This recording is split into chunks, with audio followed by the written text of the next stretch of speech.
And if Brexit does happen and it's a 60-40 result, as you say, yes, could it lead, and why do you think it might lead to a disintegration of the EU?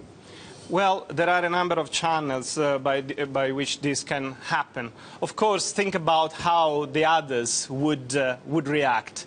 One of the options that they have in mind is creating a single treasury for the Eurozone. So unify more, show that the rest of Europe is well united, even if Britain leaves. Well, what are the kind of positions of the various countries towards that new institutions? Well, the Germans say, oh, finally we have somebody that can veto the budget of these countries that really want to be fiscally indisciplined, while the Italians, the Spaniards and so on say, oh, finally we have somebody that can have a kind of funnel all the funding towards, say, infrastructure spending and so on. So such divergent views towards the new institution that should be the best card that others can play against Brexit. And that's, you can imagine what sign of unity that would give against the Brits.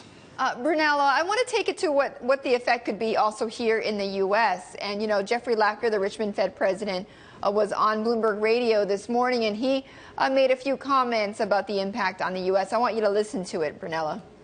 Sure. The prospect of UK exiting Europe obviously poses risks to UK growth. European growth, I would sense, there would be some spillover to US growth prospects. You know, my sense is that the likely effects on growth in UK are highly uncertain, hard to estimate. I've seen a huge range of estimates. Most of the estimates, though, seem in a range that would be manageable for the U.S., wouldn't cause a recession here by themselves. Would you agree with that? Yeah, I mean, taking the U.S. down to a recession is kind of a longer shot.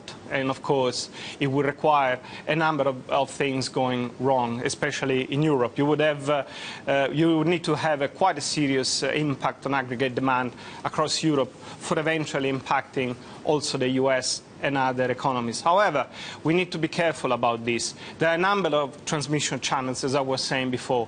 One of them is trade finance. UK banks are extremely important in that context. We saw in 2008 and then in 2012 what happens to trade and trade finance when there are big shocks, being the financial crisis, being the euro crisis. There's a collapse.